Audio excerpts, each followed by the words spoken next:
I think it's very interesting to see what Nintendo is doing now at this point with one of their major games when it comes to online multiplayer and what it offers overall, and compared to what's coming out for the rest of the industry with their premium or AAA products. And really nobody 6, 7 years ago would have even put Nintendo in this category or say that they can compete with some of the other big shooters and multiplayer games on the market. But here we are in 2022, and that's exactly what's going on with a game that potentially, arguably, could be the most feature complete multiplayer game with the best post-support launch out there for a premium product. So we're going to discuss that and a lot of other cool news. But before we get into that, what's good everyone? OJ here. Welcome back to another video. Please make sure you hit that like button, subscribe if you're someone new, and click that notification bell to get my videos first. Now, what am I talking about?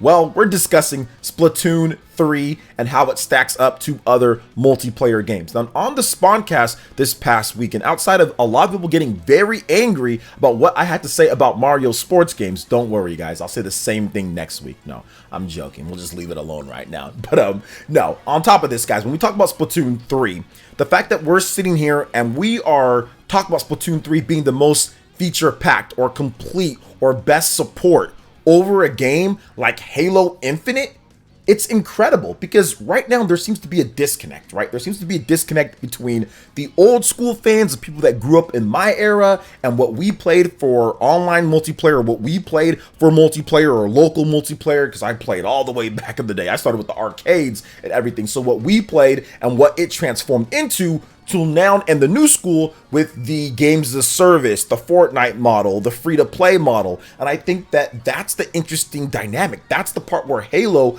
kind of got caught up a little bit, got caught in the sauce between, hey, we want it to be like an old school Halo game and how they did things there, and how they're going to do the new school, the free-to-play, the Fortnites and stuff like that. And it's somewhat in between no man's land, and it's pretty much caught itself into a, okay, well, there's not much coming out for it. So would anybody 6 or 7 years ago say that Nintendo would release one of the best online multiplayer shooters out there with the best online support and continuing support for a game? I don't think anybody would have said that Nintendo can do a better job than Halo. But that's where we are at this point. I think that Splatoon 2 definitely did a better job than what Halo Infinite is. And Splatoon 3 is looking like it's going to do a better job than what Halo Infinite is doing as well. Now, this isn't a console war type of thing, guys. I have an Xbox Series X. I've played and beat pretty much every single Halo game. I played back in the old school days. I'm an OG Halo fan. I loved Halo 1, Halo 2, Halo 3, Halo Reach. I played ODST. I've played a lot of them. Not big on the single player campaigns, but the multiplayer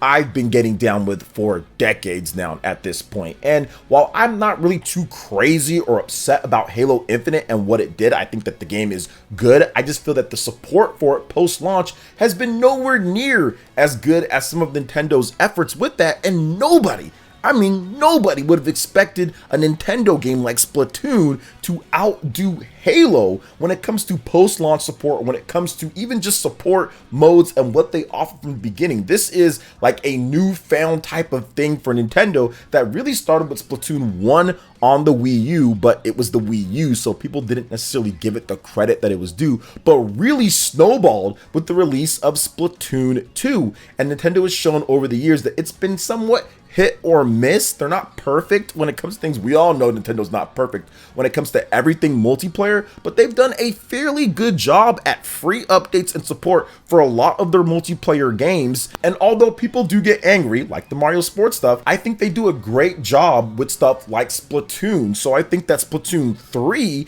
is going to be one of those games that really shows the industry that if you've got a great concept and you've got a great way of doing it, you can still have a $60 premium product come out and do things its way and offer those free updates and offer that revolving content and still have some paid DLC, still have some extra stuff with Amiibo, still have those things where you can kind of chip away and get some extra money here and there. But if you offer that solid product for that $60, that's still something that's feasible in the online shooter realm. It seems like everything wants to go free to play, everything wants to go microtransactions, everything wants to go pay to win, everything wants to do this in this arena, and Nintendo's just like holding on to having that old school co-op experience with Salmon Run, having the single player experience, with having the normal multiplayer experience, having the modes, having the Splatfest, just doing their own thing and doing it the way that they know how to do it. So that's what makes me excited about Splatoon 3, and that's why I didn't understand some of the criticisms that people were levying against Splatoon 3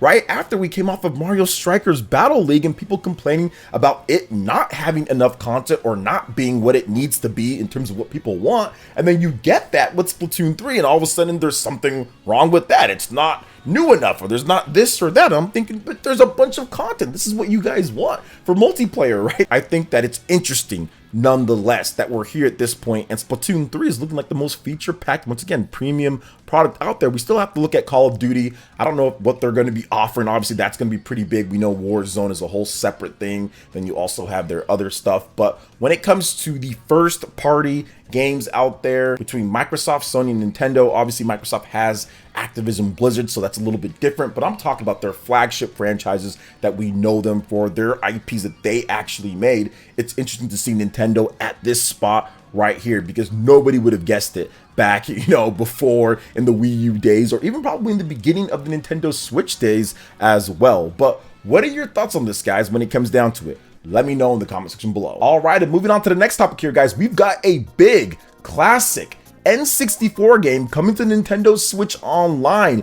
Yes, Wave Race 64. On August 19th, get ready, surf, sand, and speed your way with Wave Race 64 on the Nintendo Switch. So Nintendo 64 and Nintendo Switch Online will add Wave Race 64 on August 19th, Nintendo announced. The Wave Race 64 first launched for the Nintendo 64 on September 27th, 1996 in Japan, November 4th, 1996 in North America, and April 29th, 1997 in Europe. And here's an overview of Wave Race 64 via Nintendo. Wave Race 64 is a fast and fluid racing game originally released shortly after the launch of the Nintendo 64 system in 1996. Choose from one of 4 watercraft racers, each with their own abilities and style, and try to capture glory in championship mode, whip around the tracks in time trials, pull off tricks in stunt mode, or challenge a friend in 2-player versus mode. Is that enough content for a multiplayer game these days? No, I'm joking, boys and girls. Wave Race 64 features 9 challenging courses set across scenic locales. Go airborne with dolphins on the golden shores of Sunset Bay, cruise under the bright lights and tall buildings of Twilight City, feel the crashing waves on Sunny Beach, or chill out on the frigid waters of Glacier Coast. Just to name a few. Plus, racing conditions will change with the weather, making the water choppy or covering the course with fog. The waves will even respond to the way that you and your rivals move. So you guys are checking out the trailer here. Wave Race 64 was one of those games that blew me away back in the day. The water physics, that was what everyone was talking about with Wave Race 64, because this was before Twitter, this was before YouTube, this was before a lot of the social media networks. All we really had was like the game boards, right? We had like Game Facts, or we had like Game Revolution, or some of the old school ghetto boards and the chat messages and all that stuff back in the day, AOL Instant Messenger, whatever the case is. And what everyone was talking about there, and also school, college, whatever the case is yo, look at this game Wave Race, and look at the graphics, look at how good the water looks. That's everything people were talking about, and the physics. And still to this day, it runs good and it looks good for an N64 game. Now, it's very basic. There's not a ton of stuff within the game when it comes to depth within it, but it still has a lot of cool things when it comes to how you race in order to be good at the game. I mean,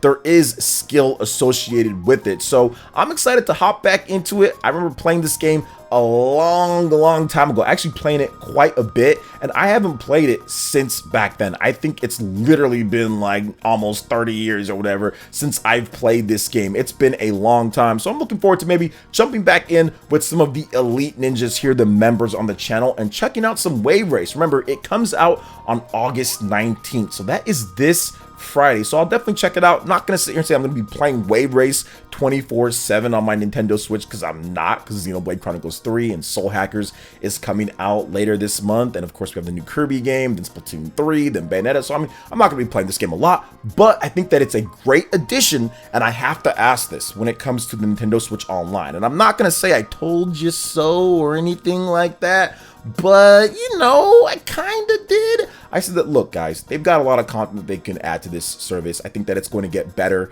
I got called all sorts of names for saying that, oh, you're just fanboying for it or whatever the case is, brand ambassador, blah blah blah. But I knew eventually that they'd get to it, just like they did with the Super Nintendo stuff. They added a lot of games on the Super Nintendo. They added a lot of NES games overall. There's quite a bit, not everything, but still quite a bit. So I figured that, hey, yeah, they're going to do that with the Nintendo 64, with the Nintendo Switch Online, because they're just going to do it, even if it's just one game or one game every month or a month and a half or 2 months or whatever. I knew that they consistently at least somewhat add games that people did want. And N64, it seems like good game after good game for the most part. So very interesting, and I think that it's going to do very well when it comes to people downloading, at least checking out this Wave Race 64. So what do you guys think about Nintendo 64, Nintendo Switch Online adding Wave Race 64 on August 19th? Are you going to check it out? Let me know in the comment section below. All right, and moving on to the final topic here, guys, we do have some brand new characters for Multiverses Season 1. This game has taken the competitive community by storm. Shout out to my man Nakat and Void winning the EVO Multiverses Championship. And I think that this is awesome to see all these new characters being added in and actually have something aside from Super Smash Bros. That can live up to all the characters' names. We've seen so many games try to come into the fray and be the type of Smash Bros. Game. And Multiverses is pretty much the only game that I can think of where I spent more than just a little bit of time on. I spent so much time on it. It just came out at a bad time with the full release because it was really close to Xenoblade Chronicles 3.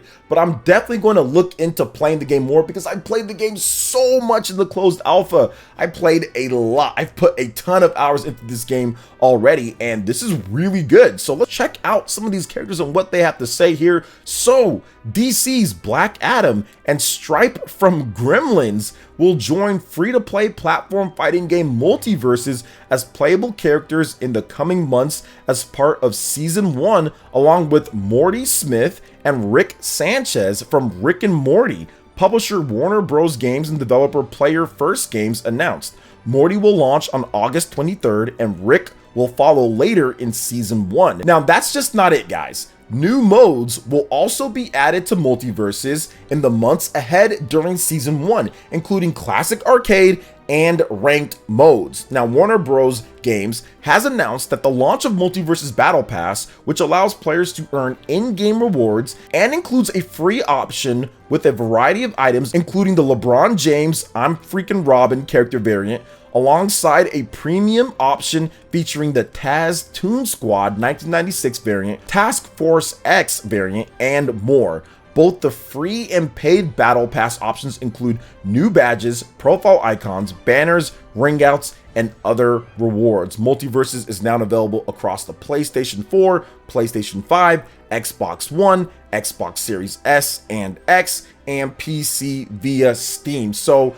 they're really moving along with this Multiverses stuff. I think that Black Adam is a fantastic pick, especially with the movie and everything, with The Rock. So this is going to be really good. Obviously, this Black Adam is not the same or based off The Rock's model. At least I don't think it is. But it's awesome to see them adding into the depth of the characters that they had. I would have never expected Gremlins. Like, Gremlins? Really? Like, this is just nuts to see what else they're going to add. And I like that. You're going to have a game for the first time, what, Black Adam, Superman, Batman, and Shaggy all fighting against each other? That's already nuts right there. Bugs Bunny throwing pies and eating carrots and going on rockets. You got Wonder Woman. You've got all sorts of stuff. Steven Universe. You got Tom and Jerry just making you look like an absolute fool with dynamite and mallets and all this stuff. It's great. It's the craziness that makes Super Smash Bros. Awesome, and they're just putting it on platforms that doesn't get Super Smash Bros. At this point. So I think that this is awesome. You know, I think that Multiverses is a great game. I mean, it's still a bit bit wonky in my eyes, and they are addressing that. Like, they are addressing the hitboxes and some of the detection stuff. But I mean, like, a lot of these games have that type of jank, and you fix it over time. And that's the cool thing with Multiverses. How it plays right now is going to be completely different than how it plays in like a year from now or whatever. So it's going to continue evolving and getting better. So I think that they got a winner here, and hopefully they add the Nintendo Switch probably next year or so. I think that would be cool to have it on the Switch as well, because I think it would do really well on that platform. But what do you guys think about Multiverses? What do you think about Nintendo Switch Online N64 with Wave Race? And of course, the thing that nobody kind of saw coming with Nintendo and online when it comes to Splatoon and how they're handling things. Let me know in the comment section below. All right, guys, that wraps it up for this video here. Thank you so much for watching. I do appreciate it. Please make sure you hit that like button. Subscribe if you're someone new. Click that notification bell, and we will see you for the next video. Peace.